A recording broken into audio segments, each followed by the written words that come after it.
let's come back home to Nigeria, where the outlook on the economy is continuing. Cardinal Stone, one of the largest investment banking houses, held a panel just a few days ago to discuss what you call future-proofing Nigeria's economy for 2026, with big names in the industry sitting down to discuss energy, insurance, infrastructure, reforms across the board, including the IMF representative for Nigeria. Let's take a listen to their panel. I sat down with these individuals, and this is a video of what I learned from various discussions.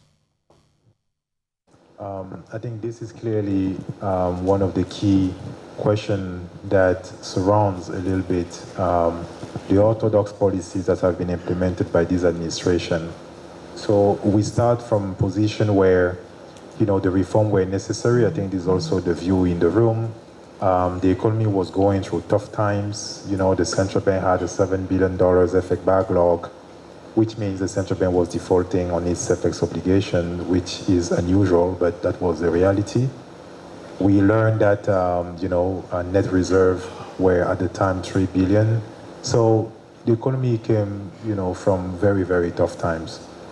The reform we implemented, now we see the macro gains. We see inflation decelerating, but it still means that prices are increasing overall, but at a slower pace, right? So I think, the conversation should really, we shouldn't forget that inflation remained positive and in double digits. So at the macro level, you see some positive signs, credit ratings, upgrades, inflation decelerating. The fiscal deficit is not a big number. You have the return of FPI flows into Nigeria. So you have that story. At the micro level, at the household level, you have a situation where things haven't improved, okay? So the poverty rate is still rising in Nigeria. Poverty is 54%. So this country has more than half of its population that is poor. Food insecurity, about 30 million Nigerians are food insecure. This is the largest number in the world, not just in Africa, in the world. So you're even including India. So I think one of the reasons is that inflation remains high, and one of the leading cause of extreme poverty today in Nigeria is just the price of food. People can't afford food because the price is very high, and there are so many reasons as to why the price is still high, including insecurity, lower agricultural yield, transportation, post-harvest losses, and so on. So the goal now is to ensure that the reforms remain credible and people still believe in that story. We know macroeconomists that the reform were necessary, but the average Nigerian, I can guarantee you, they have no idea of what is going on, okay? They don't understand all this jargon, FPI, FX stability, they don't understand this. So what they see is that, the average cost of living is still very high and they can't afford it. Wages haven't increased as much as inflation, so you have an erosion of the purchasing power. Nigeria spent 0.1% of GDP in social protection, which is one of the lowest numbers in the world, okay? So you have a country where half of the population is poor, but 0.1% of GDP is spent on social protection program. This is just not acceptable, okay? So translating the macro gains into micro gains will require bringing inflation down even further. Monetary policy will play a role, but there are other policies, including on the supply side, that needs to play. It requires also a lot more, effort into social protection. Unfortunately, the delivery of cash transfer to the poor is still too slow, in my view, and there needs to accelerate that one. And the overall story about unlocking capital, private capital, so that they can create more jobs and more opportunities for the average Nigerian. Yes. It's imperative that, the second act of Tinubunomics, yes, if I can call it like that, yes, focuses a lot on inclusive growth, so higher, stronger, and inclusive growth to bring poverty down. Because part of the reform is the fact that all these macro numbers will have to create jobs for the common man. So how do we ensure that with the grid collapse we had a few days ago, is there anything on the table to ensure that we move downstream a little bit, fixing the upstream, midstream with the embed? Yes, of course, we still have the TCN issue to deal with, and then the discos.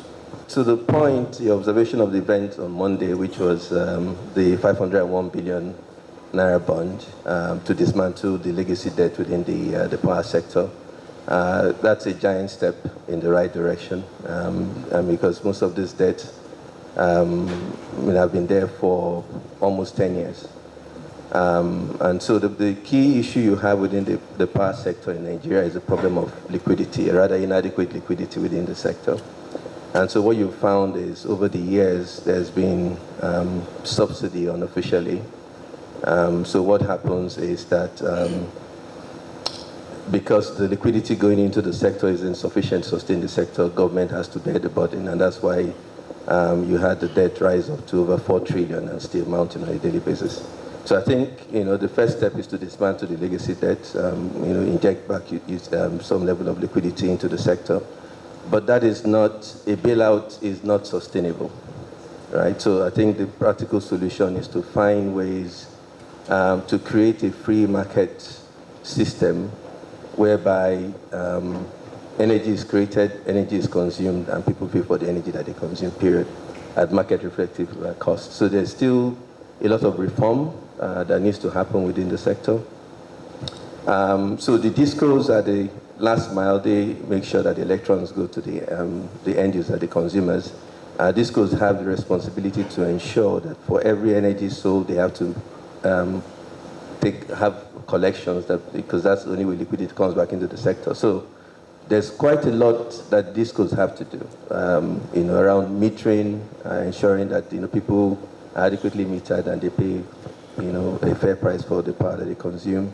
They have to invest in loss reduction technologies. So part of the biggest issue you have is the level of loss, commercial losses, technical losses, collection efficiency issues and all of that.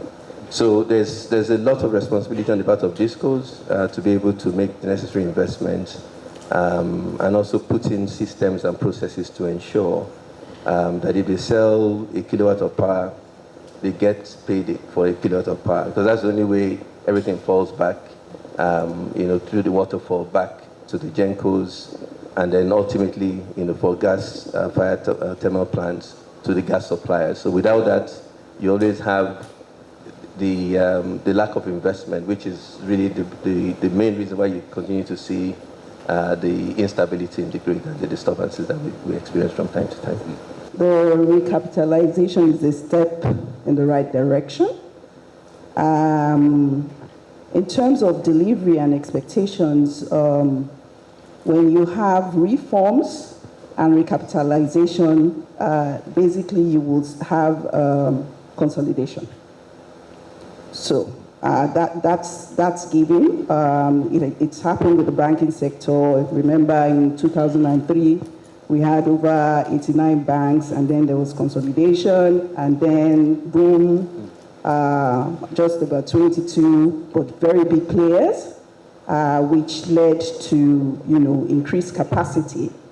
And of course, at that time, it also felt like it was. Funny enough, it was 25 billion for recapitalization at that time, and it's 25 billion for composite insurance companies today. So just a coincidence. Although when you look at it in terms of naira, dollar, that was maybe about $200 million at that time versus just about less than $20 million today. So what's the expectation? The expectation is that we will see consolidation. Players will come together, merge together. We expect it to be more domestic-led than foreign-led. But we will see consolidation. A number of players will be edged out. Obviously, there will be mergers. And then there could be a bit of foreign, should I say, entry, but will be very, very select. The digital infrastructure today in Nigeria is really fairly well developed. I think not because of industries like ours, healthcare, but because, financial services, banking, telecoms, etc. I think that has really gone far. Healthcare needs to develop the right platforms to ride on the back of what is already available, artificial intelligence to create that interconnectivity that is needed between the patients, the providers, and the payers, the health insurers. So I think, things are moving along nicely there. What we need is some regulatory framework, and within, 2 to 3 years, we could see a massive transformation. But power is important because for us, in our hospitals, power contributes about 15% on the average to our cost of operations. And that can vary depending on what kind of hospital it is, whether it's primary care only or all the way to tertiary care. It can vary from 12% to 20%. So it's clear that, the power issue needs to be addressed. And I like it when I hear, Peter say that, look, everybody subsidizes something in different countries. I think if there's any industry that deserves, to receive some kind of subsidy, I'm sure the audience would agree with me. Healthcare is definitely one of those. How many people agree? Oh, everybody does. So we were in a shock, a couple of years ago when they moved hospitals. I'm involved with 2 hospitals, one on the island here, one on the mainland, and they switched us to Band A. And, cost of, power just, went up, through the roof. But it's not, again, even so much about, the cost of the grid, for example, Band A. It's also about the consistency. If we get it, and we don't have to use, diesel, it also helps a lot in keeping, the cost down and in just keeping even the environment, very nice and tidy and, and so on and so forth.